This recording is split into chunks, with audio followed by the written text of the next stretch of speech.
reaction to this was maybe similar to the reaction to getting run rule back in February in California? Oh, I think the reaction to this was different. Yeah, different. I think, in California, it's early in the season. We're still trying to figure things out. We're playing people in different positions. We haven't really settled into a lineup yet. And this was different because this was really just us not paying attention to details and making sure that our mindset was right and our mental and physical preparation was where it needed to be. What adjustments do you need to see Carlin make in order to kind of get back to her dominant self where she struggled a little bit in Starkville? Well, I think what's a little different for Carlin this year is last year she was kind of one of three, and this year with her starting on a lot of Friday nights, people are really gearing for Carlin. And I mean, Mississippi State I think is a good example of that. They really weren't prepared for Peyton, and but they put a lot of time and effort into preparing for Carlin. So it's understanding that, but then not using that as an excuse, which she never does. Realizing you have different things to go to, and you have to adjust your game as you go based on what the other team is doing. Given the roles that Carlin and Peyton have, I mean, they've got so many innings. You have to do special things to sort of safeguard their well-being, for lack of a better way of putting it.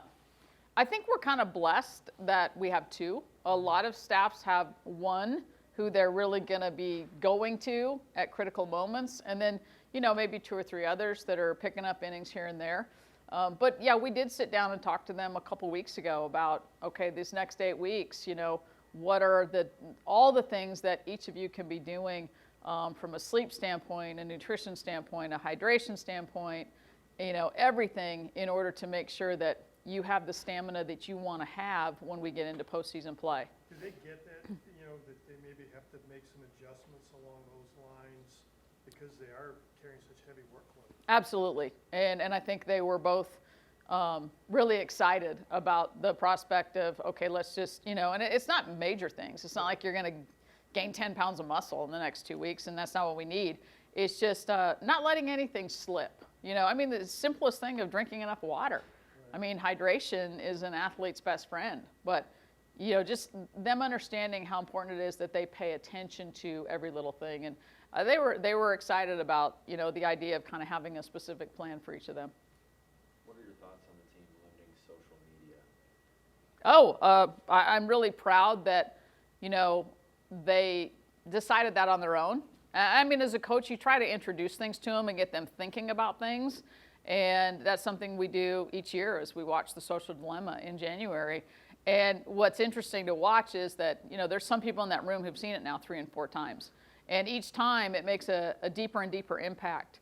And so for them to come up with that on their own, and then I got to hand it to Charlie Orsini, because I gave her the job of, all right, if we're going to do this, we have to have a way to track it and hold people accountable. And she hasn't missed a beat. She's sending out their little spreadsheet every week, and everybody's responding. And, I mean, I asked them one question: do you draw energy from social media? And they were like, heck no.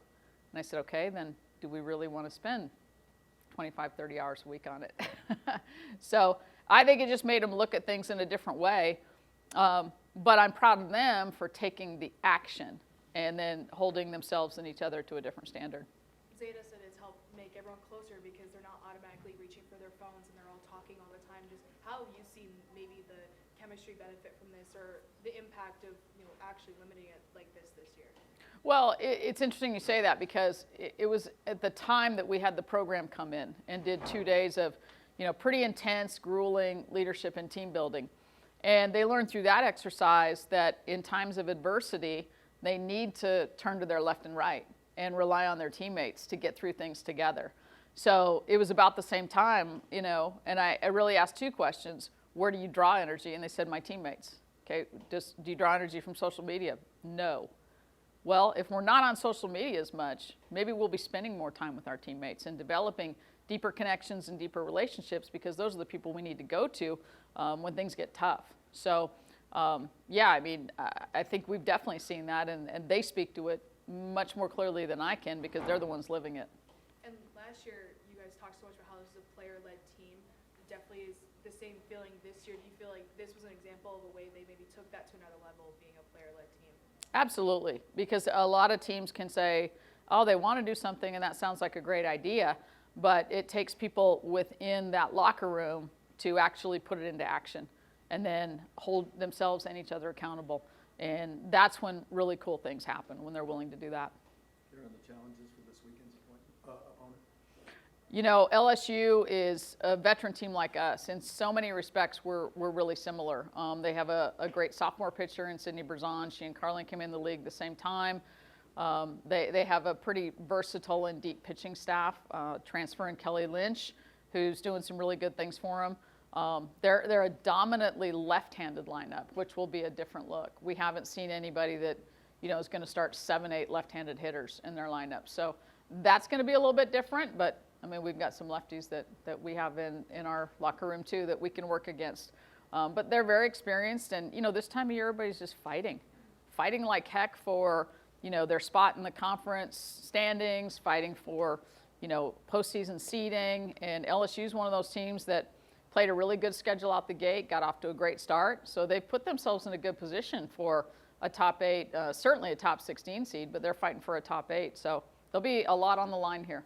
Karen, can you look at Carolyn and what she's doing this year and see some benefits from what she experienced last year as a freshman? She went through some things a little bit last year, Mhm. get hurt and such. What's been the evolution maybe from those experiences to this season? Well, first of all, Carlin is one of the most honest, self-aware, and growth-minded athletes I've ever coached. And for somebody to be as talented as she is and still be willing to be open to different ideas, to try different things, not let her ego get in the way. I mean, it's absolutely refreshing to coach her.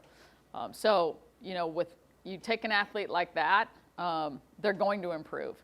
But she really bought into not just relying on her fastball. And, you know, we spent most of the fall throwing her changeup a ton, her rise ball a ton, so that she became more confident in those things. As a coach, again, you can suggest something to an athlete, and a lot of times they're going to do it, but maybe they don't have the buy-in inside. She's got the buy-in because she's so willing to, you know, focus on growth and not results. And even after this weekend, she and I talked yesterday, and you know, she had 2 or 3 things that she really learned from this weekend. And there's never any excuses with her. It's just all about what I learned and how can I apply that to my game to get better. Got time for one more? You guys are in position, you know, to eventually, you know, put yourself in position to contend for the regular season title. Mhm. Just, has it been something you have to talk about with the team since you did it last year, like not comparing or not putting that pressure to, we have to win it again, or have they been pretty good about kind of not really getting into that already? You know, we talked back in the fall right away about not trying to, you know, be last year's team or compare ourselves. We have so many returners from last year's team, it's kind of hard not to do that. But I think this team has done a good job of letting their identity develop as the season goes along. You know, when you look at where we are now to last year, we're in roughly the same place, you know, going into these last 3 weeks. And to me, it's all about how do you take all that noise about, hey, you could do this, and turn it into a benefit for you, and attack that challenge, view the pressure as a privilege, and let's just go after it, and whatever happens, happens. Thank you, guys. All right.